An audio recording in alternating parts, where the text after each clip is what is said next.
Buenas noches, estamos en Contralínea Periodismo de Investigación a través de netchannel.tv.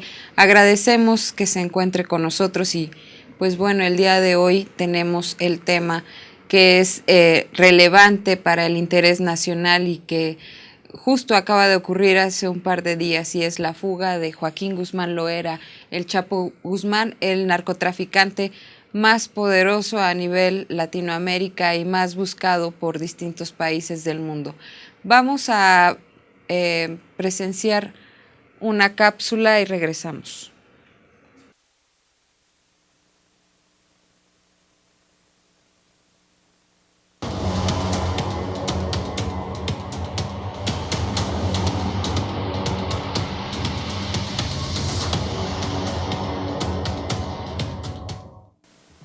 La noche del pasado sábado, autoridades federales informaron por segunda ocasión sobre la fuga del narcotraficante más poderoso en México y también uno de los hombres más ricos de este país, Joaquín Guzmán Loera, alias El Chapo.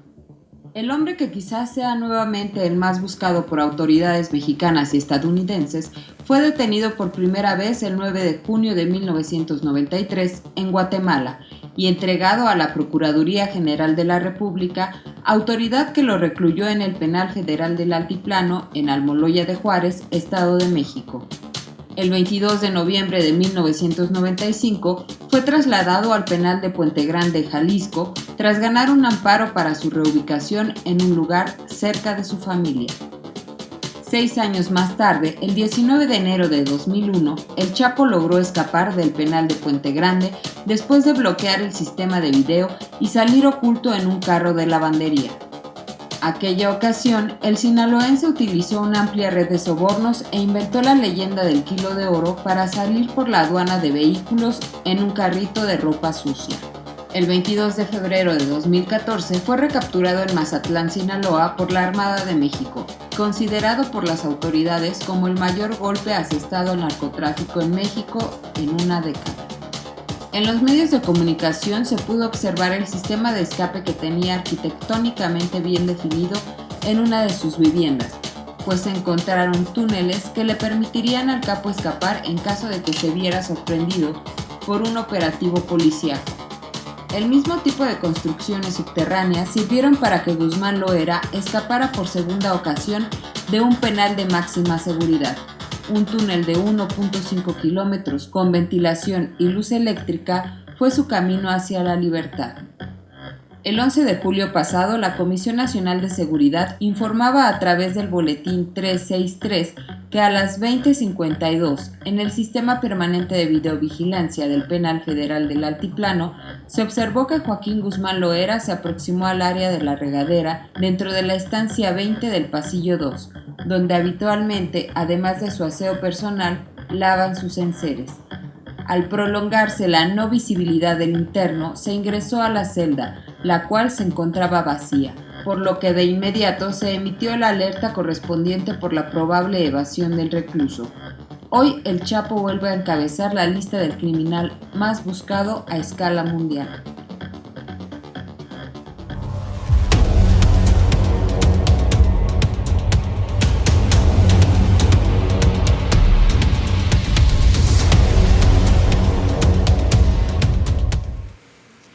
Pues así fue como escapó por segunda ocasión el narcotraficante más poderoso del país y uno de los hombres más ricos también.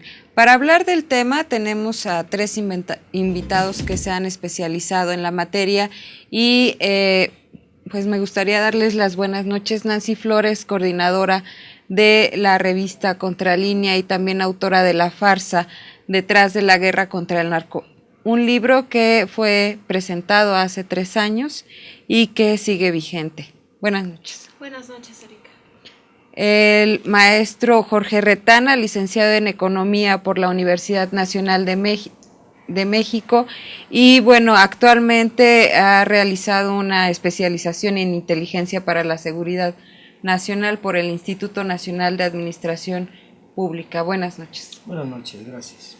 Carlos Flores, investigador del Centro de Investigaciones Superiores en Antropología Social. Buenas noches. Erika, buenas noches.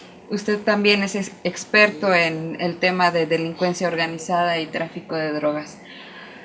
Me gustaría comenzar porque nos comentaran qué significa la salida de Joaquín Guzmán Loera por segunda ocasión de un sistema penitenciario de máxima seguridad. ¿Qué nos muestra para la sociedad mexicana? ¿Cuál es la vulnerabilidad que queda de manifiesto de este sistema? Nancy. Pues bueno, de entrada en la cápsula escuchábamos que era el mayor golpe asestado al narcotráfico, ¿no? En lo que va del sexenio, y ahora pues es el mayor ridículo que está haciendo no solamente el gobierno, sino México a nivel internacional, porque bueno, en efecto se vuelve a escapar de un sistema que se supone que debería de ser invulnerable, ¿no?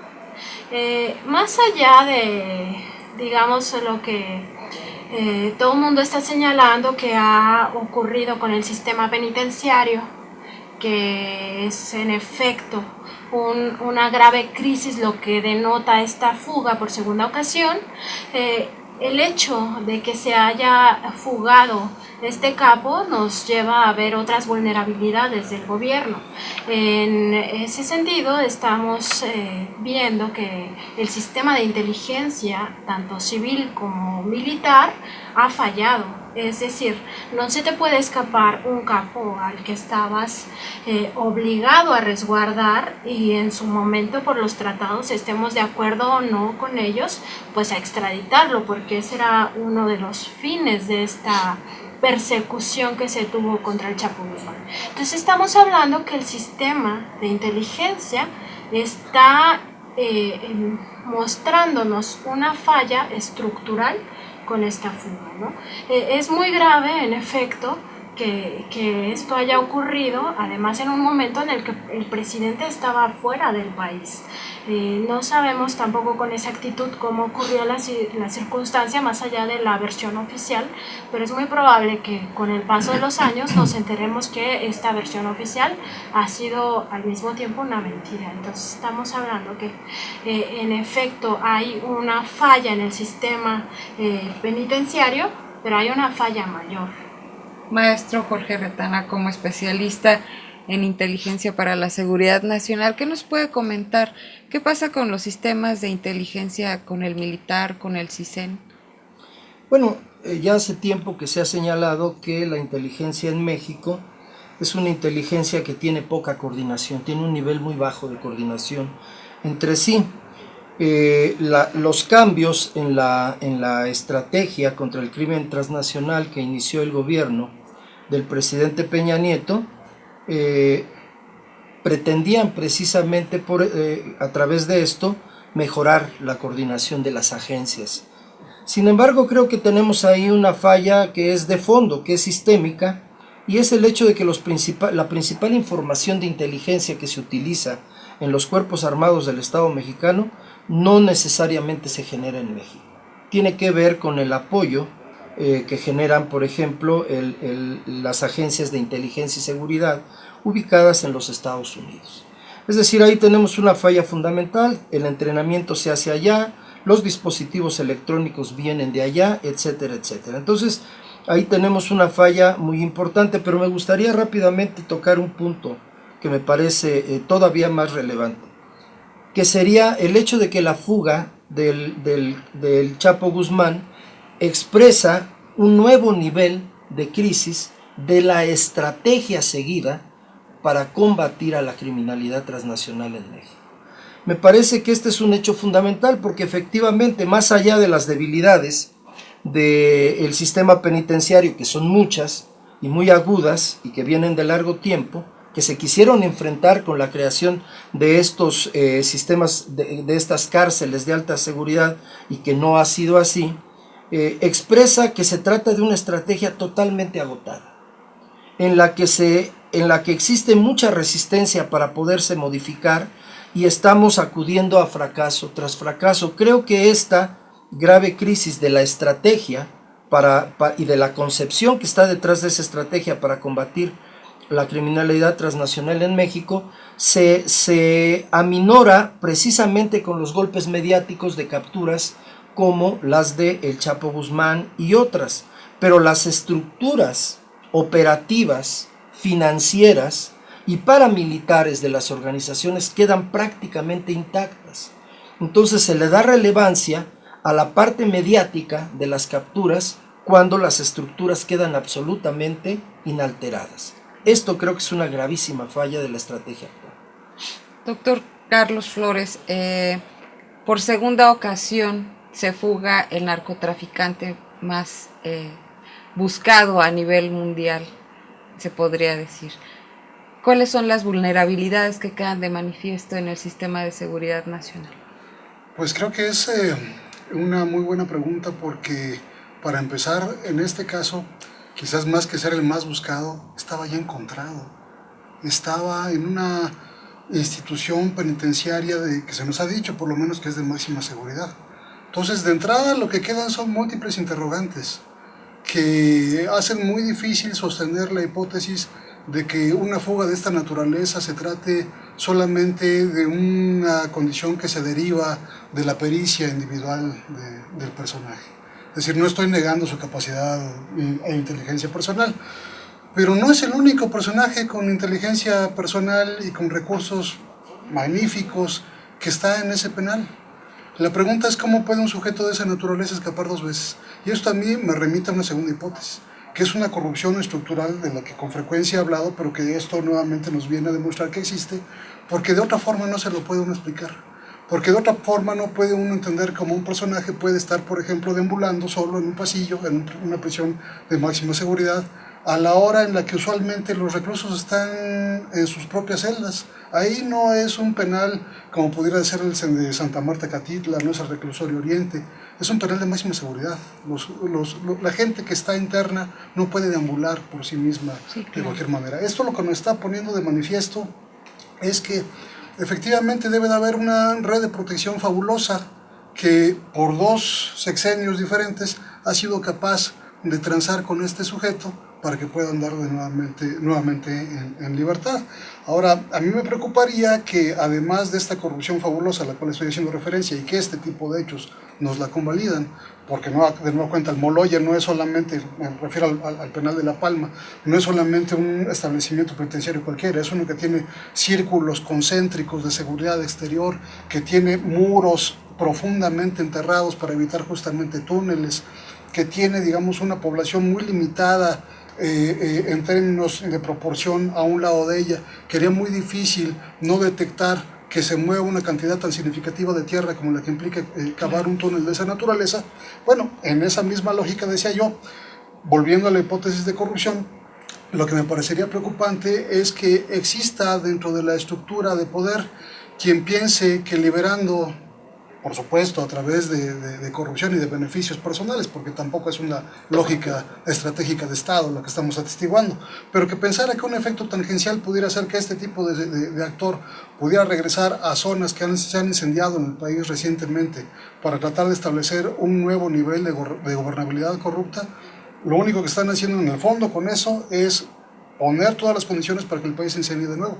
Pensemos que después de la última fuga, bueno, de la fuga precedente, después de esa fuga, atestiguamos cómo se incendiaba Nuevo Laredo, cómo se incendiaba Matamoros, cómo se incendiaba Acapulco, cómo se incendiaba Monterrey, cómo se incendiaba Tijuana, cómo se incendiaba Ciudad Juárez, porque efectivamente lo que múltiple evidencia muestra es el intento de posicionar a una organización que aparentemente estaba ligada con determinados actores de poder en detrimento de las otras, y las otras por supuesto generan resistencia. Entonces esto está poniendo de manifiesto sí una falla fundamental de la estrategia de seguridad, del aparato de seguridad mexicana, de los aparatos de inteligencia mexicanos, pero además también está anunciando muy probablemente una escalada de violencia nueva en el país. Terrible que nos comente esto después de venir de una escalada de violencia después de que fue declarada la guerra contra el narcotráfico en el sexenio de Felipe Calderón. Vamos a un corte y regresamos.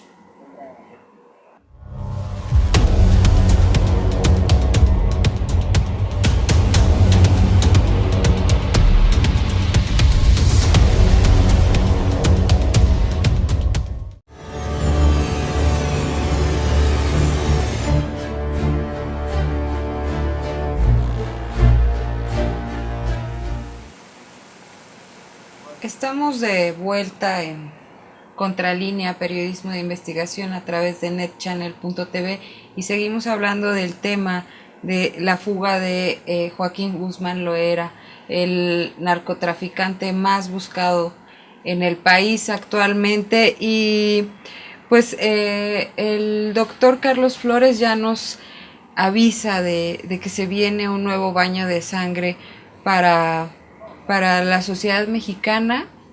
Y me gustaría que nos comentaran ustedes qué opinan. ¿Ven este mismo síntoma después de que el Chapo regresa como líder del cártel de Sinaloa y llega con los suyos? Nancy Flores. Pues sí, en el sentido de que incluso, bueno, la violencia que comienza justamente con esta estrategia que comanda Felipe Calderón y después retoma el gobierno de Enrique Peña Nieto, pues no ha habido en realidad una disminución de la violencia. Lo que ha cambiado un poco es el discurso, ¿no? El discurso del gobierno de Peña Nieto ha sido justamente que la violencia viene mermándose, ¿no? Pero en términos generales esto no ha ocurrido, es decir, la gente sigue viendo que hay muertos por doquier, ejecutados, personas que amanecen colgadas en los puentes, etc. Pero sin duda el hecho de que salga el Chapo Guzmán de la cárcel fugado, no porque haya cumplido su condena, ni por ninguna otra circunstancia legal, significa sin duda que va a reacomodar las cosas, ¿no? En términos de cárteles. Esto significa que todo reacomodo lleva a su grado de violencia máxima, ¿no? Entonces sí es muy probable que en los próximos días, meses, veamos un aumento de violencia de niveles realmente graves y preocupantes. Maestro, su opinión al respecto. Sí, yo creo que es previsible esto, pero por la dinámica general que trae el enfrentamiento de los cuerpos armados del Estado con los grupos criminales. Muy probablemente en esta coyuntura, si es como se ha comentado, que hay diferencias importantes entre el Chapo Guzmán y el Mayo Zambada, es probable que pueda haber ahí un ajuste interno en términos de poder. Pero la dinámica general es una dinámica de enfrentamiento. La militarización al combate al crimen transnacional trae como consecuencia un altísimo costo social y un altísimo costo en vidas, en desapariciones forzadas, en desplazados, etc. Entonces la dinámica general va a sufrir probablemente una alteración pequeña, pero va a continuar en el nivel que ha venido sucediendo y probablemente con algunos brotes mayores. Pero la cuestión fundamental es que se trata de una estrategia en donde los cuerpos de seguridad del Estado mexicano no han avanzado sustancialmente en el control del fenómeno y que nada nos indica que puedan llegar a tener a su favor una derrota militar de los grupos criminales que tenemos en el país y que ellos tienen enfrente. Entonces se trata de un tipo de guerra de carácter excepcional, porque al no ser los dos bandos asimétricos, desarrollan un tipo de guerra en donde los costos sociales son extremadamente altos. Yo tengo la tesis que estoy expresando en algunos documentos que se van a publicar en los próximos días, de que en México se introdujo desde hace 3 años a la fecha lo que en la experiencia histórica latinoamericana se denomina una guerra de contrainsurgencia. Es decir, la guerra de contrainsurgencia hace predominar el factor militar, se lo acompaña de programas sociales, se lo acompaña de procesos de inteligencia de carácter masivo, cuando es necesario, y entonces estamos frente a una nueva estrategia militar para combatir al crimen transnacional, en donde la contrainsurgencia pretende ser la herramienta, la doctrina militar que permita al Estado mexicano avanzar exitosamente en su combate contra el crimen transnacional. Y esto lo hemos visto establecido fundamentalmente en Colombia, pero en muchas otras partes de América Latina. A este enfoque militar y a este programa contrainsurgente sirve la conceptualización de la insurgencia narcoterrorista que empezó a difundir Hillary Clinton durante distintas estancias en México y particularmente en los Estados Unidos. Empezó a establecer claramente que los cárteles en México se parecían cada vez más a los de Colombia, que se estaban manifestando de una manera narcoterrorista y que se trataban de un poder insurgente que pretendía derrocar a un gobierno legalmente constituido. Y entonces a partir de esto se agudizan los enfrentamientos militares, los cuales se tratan de atenuar a través de programas sociales. Y aquí tendríamos uno que es muy evidente cuándo empezó y en dónde se echó a andar, que es la cruzada contra el hambre. Entonces estamos frente a una situación en general de enfrentamientos cada vez más agudos, de hechos muy sangrientos, que naturalmente el asunto del Chapo puede agudizar, pero que no obviamente nacen a partir de esta fuga, sino de la dinámica general que implica la estrategia de militarización al combate contra el crimen organizado, que hoy es más que evidente, ha resultado un fracaso. Muy lamentable y preocupante lo que nos comentan. Vamos a una segunda cápsula y regresamos con sus comentarios.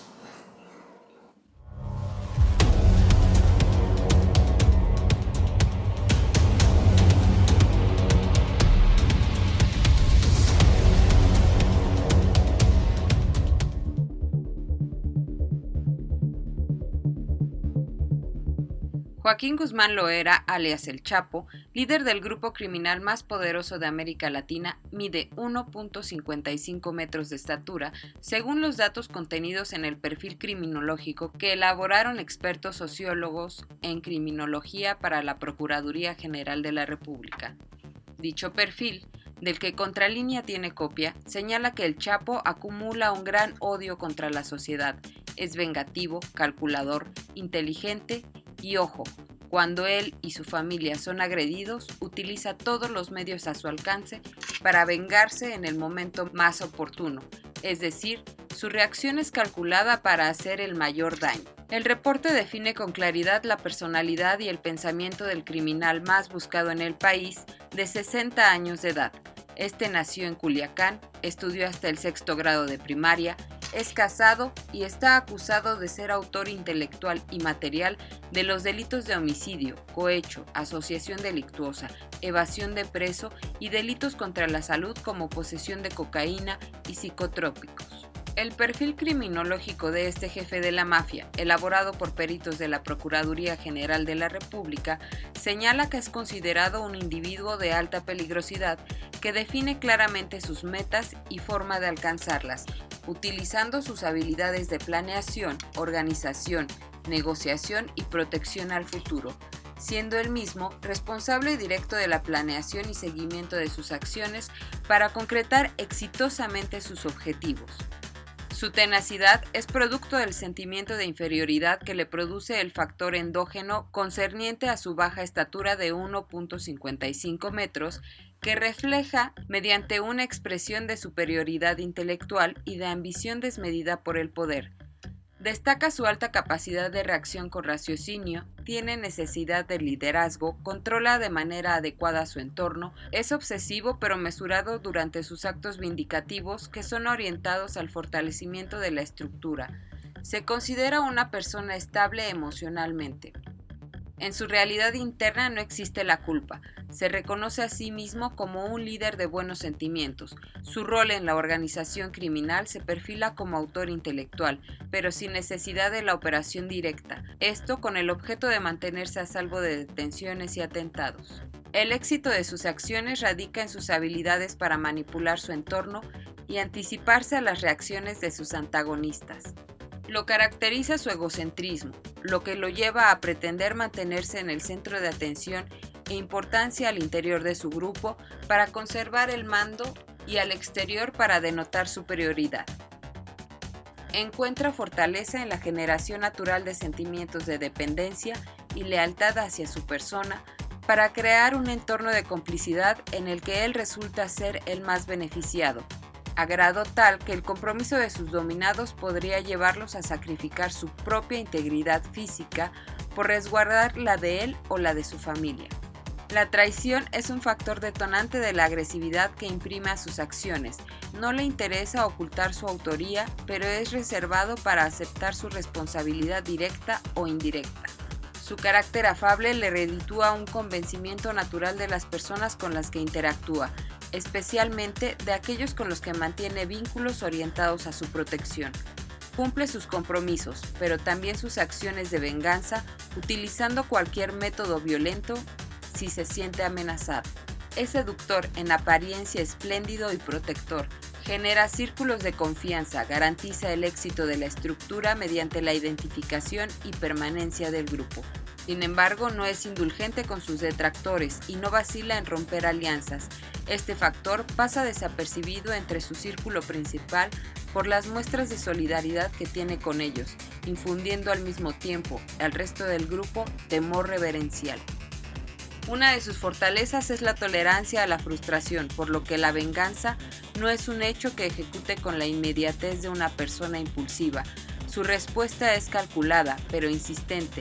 Su visión es dañar a su adversario utilizando sus debilidades para producir el mayor daño posible. Su capacidad de análisis y de recuperación es elevada, por lo que sus debilidades las transforma en fortalezas que le permiten superar inmediatamente los problemas que enfrenta. En ese sentido, se observa que algunas de sus debilidades son el temor a la pérdida de lo que ya considera sus logros, en primera instancia su libertad, lo que le produciría un estado depresivo. En segundo lugar, la pérdida de algún miembro de su núcleo primario podría desencadenar una venganza planeada, pero devastadora y ejemplar para los responsables. Su necesidad de convivencia social puede llevarlo a la pérdida de su bien más preciado, la libertad.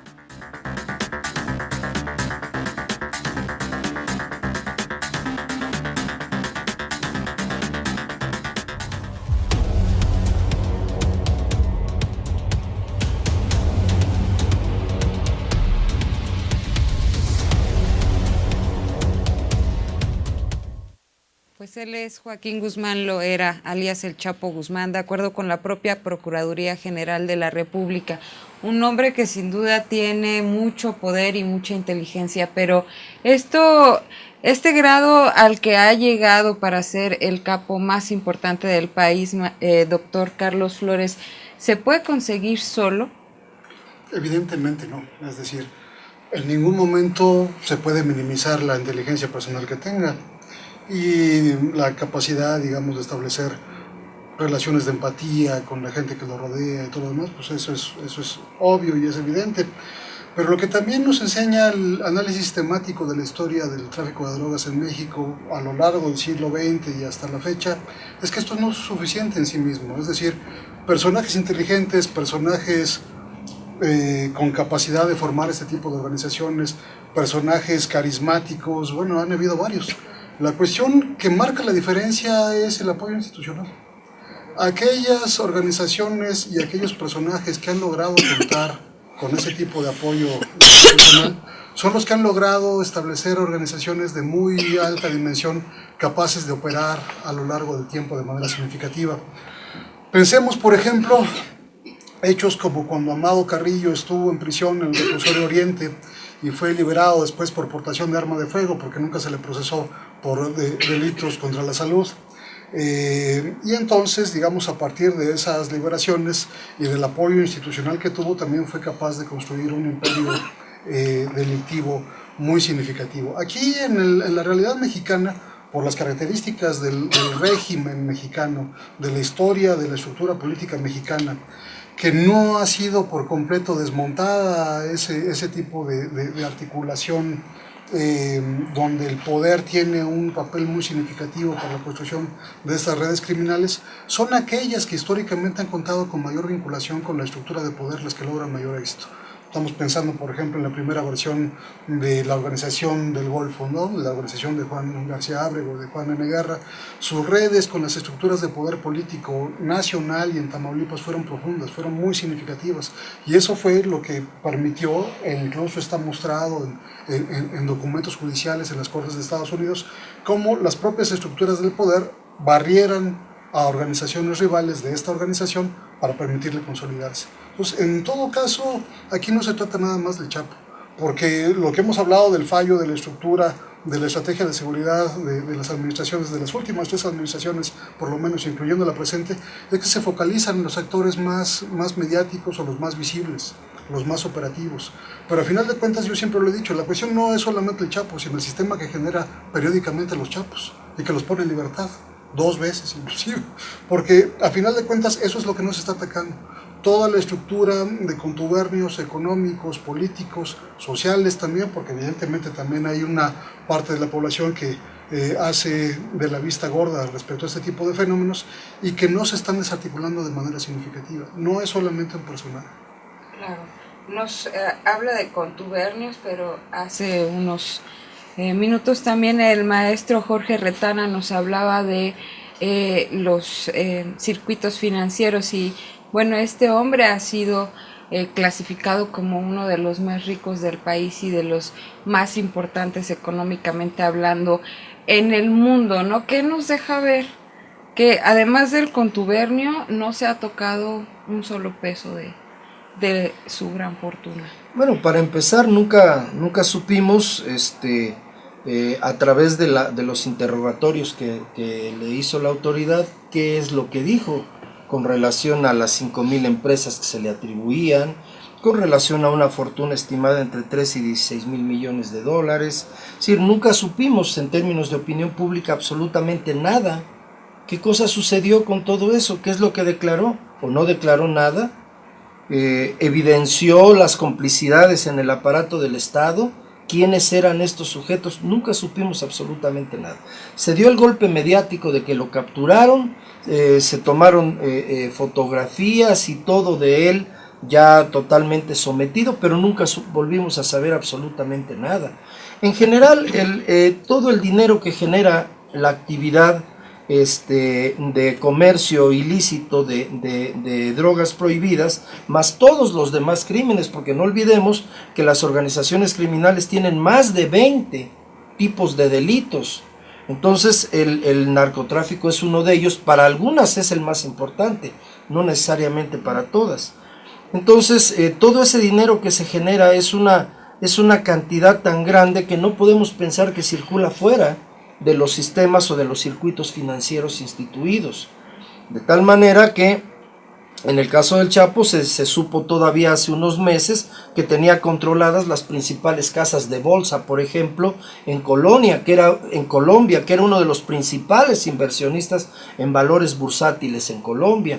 Entonces, estamos hablando de un personaje con un poder extraordinario de carácter transnacional, de ninguna manera es un fenómeno nacional.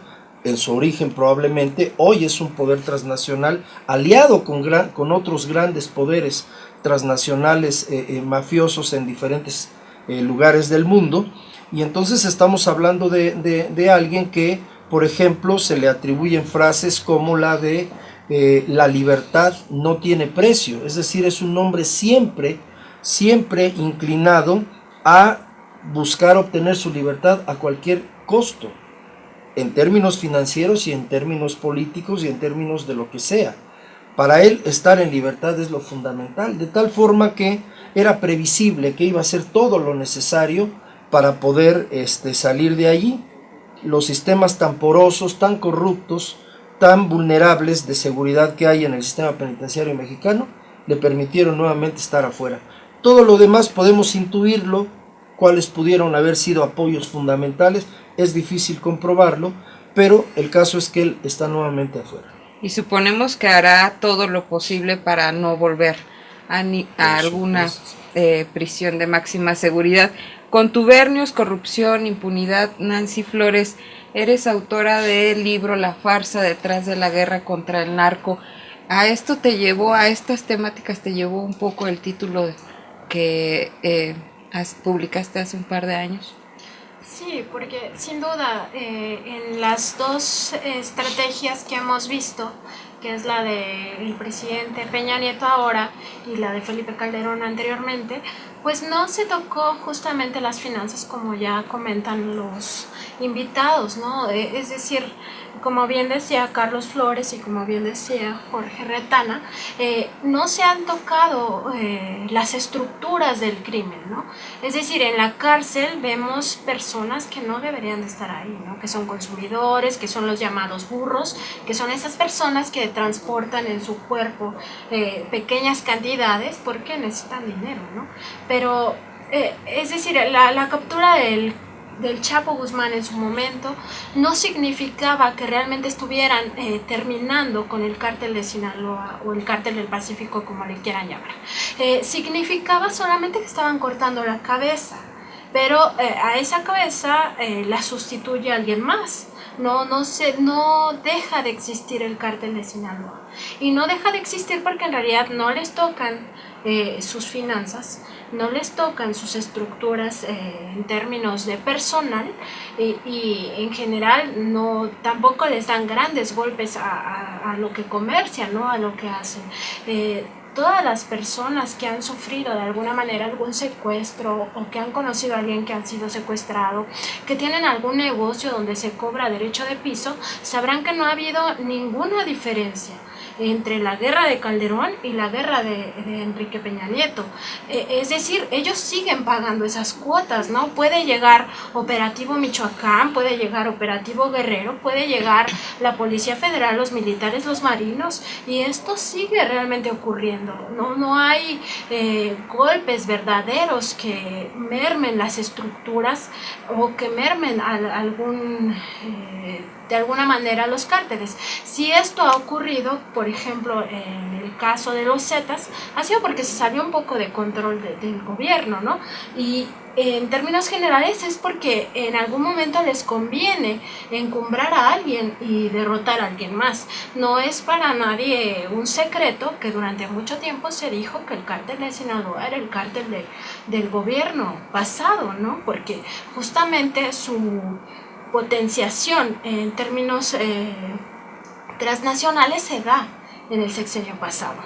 Se decía que había una guerra contra el narco y por las mismas fechas, el cártel de Sinaloa llegaba a los 5 continentes, estaba desplazando a los cárteles colombianos, se convertía en el principal proveedor de ciertas drogas como la heroína para el mercado de Estados Unidos. Entonces, esta guerra en realidad nos mostraba que estaba matando a muchas personas, que teníamos ya un nivel de violencia que alcanzó o superó los 100,000 civiles muertos en el sexenio pasado, pero que al mismo tiempo convertía a estos cárteles en negocios multinacionales. No solamente era un negocio que se hiciera aquí con Estados Unidos, era un negocio que estaba llegando a los 5 continentes. Una gran empresa transnacional, la del cártel de Sinaloa, y bueno, también, como lo comentaba el maestro Retana, ha dejado saldos muy lamentables en el aspecto social. ¿Cuál es el panorama? Ya nos hablaba de un baño de sangre, doctor Carlos Flores, pero ¿en cuánto tiempo estamos a la expectativa de lo que va a pasar más allá de lo que se vea en los medios en las próximas horas? Bueno, es una hipótesis, realmente tampoco es una bola de cristal, pero a juzgar por los acontecimientos previos que se ha dado, no sería un escenario a descartar. Sería incluso un escenario probable. Pensemos en la lógica misma de Sinaloa. Los grupos vinculados con la organización Beltrán Leiva, que todavía tienen operadores ahí y que rompieron con esta organización del Chapo Guzmán, ¿van a ver de buena manera la fuga o van a empezar a disputar de nuevo? Las relaciones, digamos, con otro tipo de organizaciones que ahorita se están reconfigurando en el noreste del país, con lo que haya quedado de la organización de Uciel Cárdenas, con lo que haya quedado de la organización de los Zetas, de nueva cuenta, ¿van a ver de buena manera un intento de recuperar una construcción hegemónica del tráfico de drogas ahí por una organización de fuera, o van a confrontarlo también?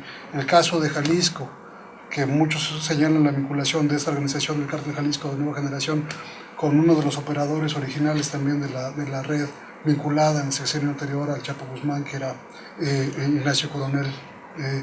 De nueva cuenta, estos grupos que tienen una pretensión también expansiva a lo largo del occidente del país, van a ver de buena manera este tipo de presencia nueva, o realmente sale el Chapo nada más a vivir sus años que le resten de vida de manera pacífica y oculta. Yo creo que no, yo creo que a final de cuentas, cuando uno entra en ese tipo de negocio, después es muy difícil salir, y eso implica así nuevamente una lógica de confrontación, ante la cual, por una parte, la sociedad está inerme, porque uno ve escenarios distintos cuando hay una parte significativa de la autoridad que le está brindando realmente respaldo al reclamo social de seguridad.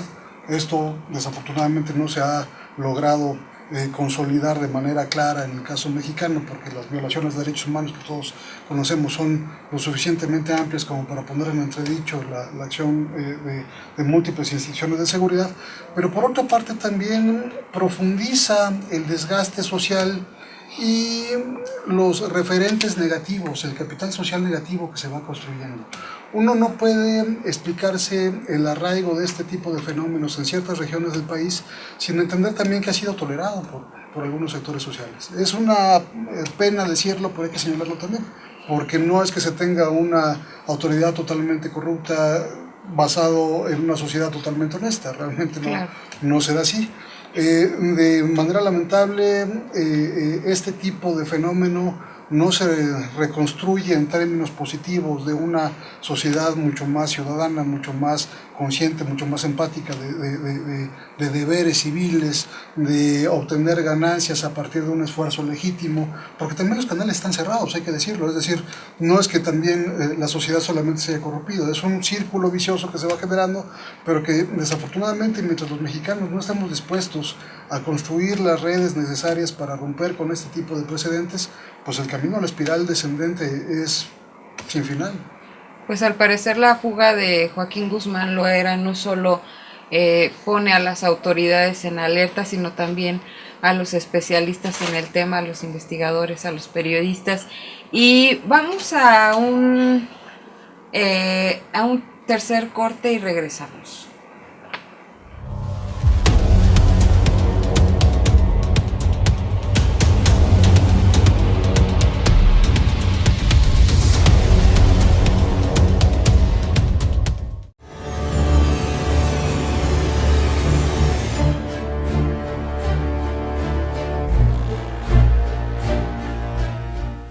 Gracias por seguir con nosotros en Contralínea Periodismo de Investigación a través de netchannel.tv. Vamos a escuchar una última cápsula que nos va a explicar cómo se encuentran configuradas las células del narcotráfico en México.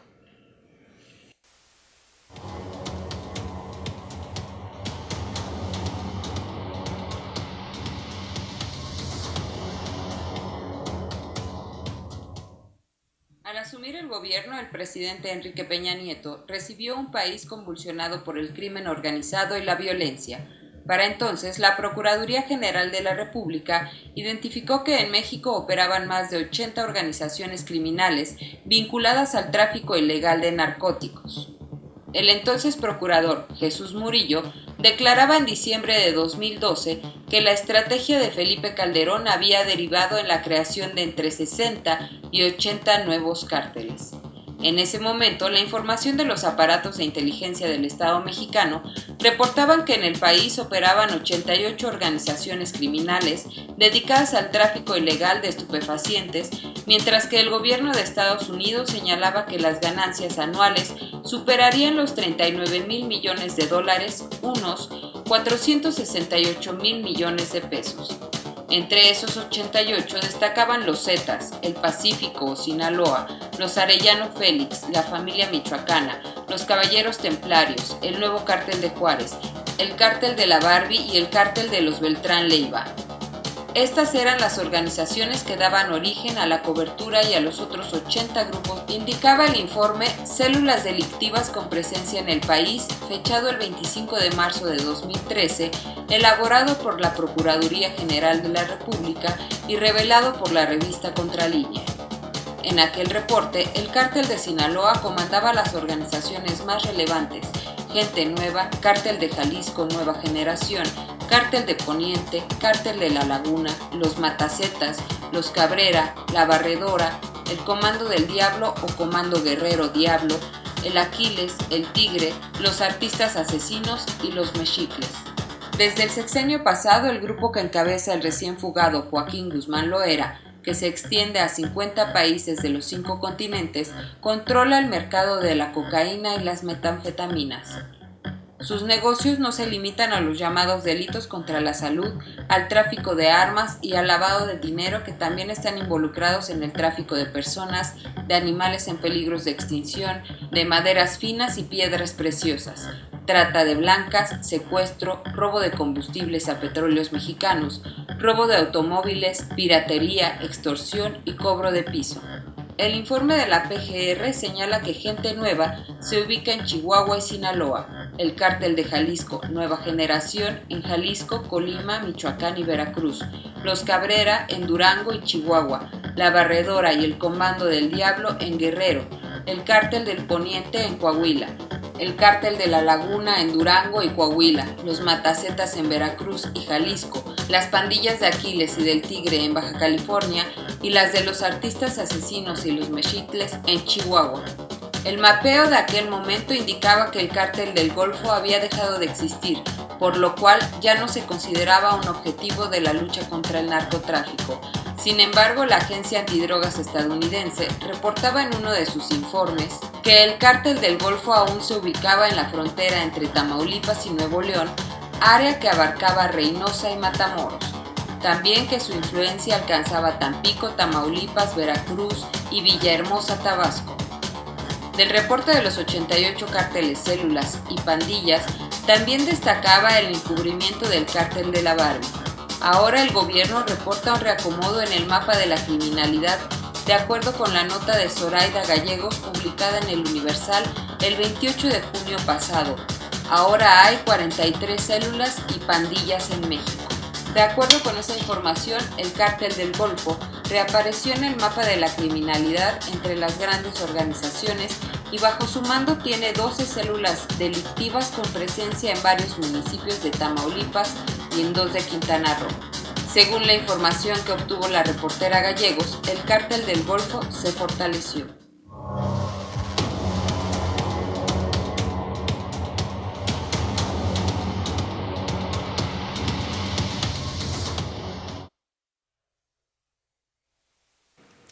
Células, cárteles, pandillas. Nancy Flores, me gustaría que nos comentaras, a ti te tocó revelar esta información a través de la revista Contralínea. ¿Cómo crees que se reconfiguran las células delictivas después de la fuga de Joaquín Guzmán Loera? ¿Habrá algún cambio en esto? Bueno, pienso que es probable que sí haya cambios, ¿no? El asunto es un poco lo que comentábamos aquí con los panelistas, que básicamente esta conceptualización de decirle a todos cárteles, pues no es del todo correcta, ¿no? Es decir, estamos hablando de que hay cárteles principales y de ahí se derivan otros. Sin duda la fuga del Chapo Guzmán va a tener que repercutir en todo esto si, como atendemos la hipótesis que nos decía Carlos Flores, él regresa a comandar este cártel, pues va a tener ciertos fines, no va a llegar ahí a, digamos, ser amigo de todos, ¿no? Sino por el contrario, va a llegar a fortalecer su organización criminal. En ese sentido, pues va a pedir cuentas de quiénes serán sus aliados y quiénes son sus enemigos. Sin duda alguna, esto va a variar. Sin embargo, bueno, yo lo que noté en el momento en el que revelamos esta información que obtuvimos a través de la Ley de Transparencia y Acceso a la Información Pública, era que la propia PGR no tenía una idea clara de dónde operaban ciertos cárteles, dónde operaban ciertas pandillas y dónde operaban ciertos grupos o células, ¿no? Porque en su momento ellos habían dicho que el cártel del Golfo ya había desaparecido. Esto era 2013. en la nueva información que publica el Universal, se dice que el Cártel del Golfo ha regresado, ¿no? Se ha recuperado y otra vez está presente como gran organización. Yo en su momento cuestioné esta parte del informe de la PGR porque había evidencia, sobre todo de la DEA, que seguía el Cártel del Golfo con una presencia importante y con negocios relevantes a nivel nacional e internacional. Entonces, esto nos da este pequeño ejemplo nos da una idea de que en la PGR no necesariamente se tienen informes completos de cómo opera la criminalidad en México, quiénes están a cargo de esta criminalidad, lo cual nos vuelve a hablar de lo vulnerable y de lo, de alguna manera, que ha manifestado esta fuga del Chapo Guzmán, que es la falta de capacidad de los sistemas de inteligencia, ¿no? Tanto militares como civiles. Entonces volvemos al punto de que se ha gastado mucho dinero en unas estrategias que no han llevado a mermar el poder de los criminales, que sí han conducido a una, de alguna manera, lo que podríamos llamar una guerra social, que ha, pues sí, asesinado, desaparecido, desplazado a miles de mexicanos que no tienen necesariamente algo que ver con la criminalidad. Ha habido muchos ejemplos de cómo civiles inocentes han sido ejecutados en esta, o por esta estrategia supuestamente contra el crimen organizado, que no tenía nada que ver, que se les ha incluso en algunos casos adjudicado que sí tenían que ver, como recuerdo mucho el caso de los estudiantes del TEC, ¿no? que fueron incluso sembrados armas y todo para que al final se supiera que eran estudiantes, ¿no? Que no tenían nada que ver con el crimen organizado. Entonces ha sido un alto costo social y al mismo tiempo un encumbramiento de estos criminales que llevan a zonas realmente caóticas a lo largo del país. Claro, maestro Jorge Retana, durante la cápsula criticaba este vocabulario que tiene el informe de pandillas, células. ¿Nos podría detallar más? Yo creo que los conceptos que se utilizan en realidad son pseudoconceptos. Yo, por ejemplo, en mi libro manejo un concepto que está históricamente validado y que tiene una dimensión política, sociológica e incluso cultural, que es el de las mafias. Si nosotros recordamos, en Europa, por ejemplo, se llaman fiscalías antimafia, comisiones del Congreso antimafia, etc. Entonces, incluso en economía internacional, el concepto de cártel son cárteles de productores, cárteles de exportadores.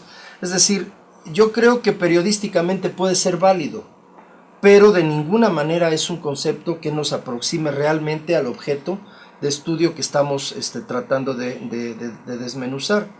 De tal forma que no son organizaciones simplemente pandillas ni nada de esto. Se utiliza esa conceptualización para remitir el caso a cuestiones de carácter jurídico penal. Si nosotros concebimos las mafias como tales, entonces las entendemos como poderes que se contraponen al poder del Estado, que le arrebatan por la fuerza armada atribuciones constitucionales al Estado. Y entonces esto nos lleva automáticamente a una conceptualización distinta, en donde estamos frente a un grave problema de seguridad nacional, no frente a un problema de seguridad pública. Entonces era más o menos mi Doctor Carlos Flores, estamos a punto de concluir el programa. Desafortunadamente se nos fue muy rápido el tiempo. Me gustaría que nos compartiera justo sobre este punto, sobre la reconfiguración de las células del narcotráfico. Yo lo percibo como redes criminales. Red criminal se deriva de un análisis, digamos, de una metodología de las ciencias sociales, de redes sociales, que no tiene nada que ver con esto de las redes que conocemos, a las que uno se mete en internet. Se tiene que ver más bien con las interacciones entre los individuos.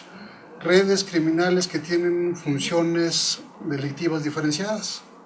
Hay, digamos, sí, algunas que se encargan de una cuestión sí tipo mafioso, que es, por ejemplo, cobro de extorsiones o una defensa territorializada de determinadas actividades ilegales. Hay otras que son mucho más transaccionales, encaminadas más bien a flujos comerciales ilegales, tráfico de personas, tráfico de drogas, tráfico de autos robados, lo que sea. Efectivamente no tenemos una conceptualización adecuada, pero eso no es solamente un problema mexicano, en realidad ha sido un gran problema, por ejemplo, en la Convención de Viena y en la Convención de Palermo, para ponernos de acuerdo sobre la definición de un grupo delictivo organizado fue muy complejo, porque son muy variables.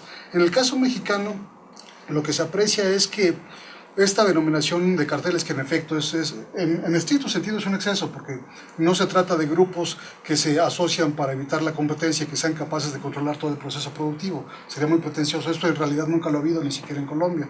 Pero lo que sí podemos ver es que se trata de organizaciones que en su momento fueron transaccionales con el Estado, que en un contexto de cambio de poder quedaron mucho más libres y ya no en una condición subordinada, sino capaces también ya de confrontar en algunos casos al Estado, otras tantas de aliarse con él de manera distinta, otras de aliarse con él en los reductos más locales. Es muy variable y esto ha traído también una fragmentación de su lógica de operación, de su lógica funcional y de su lógica de interacción entre sí mismas y entre el Estado. Entonces esto nos hace un escenario demasiado volátil.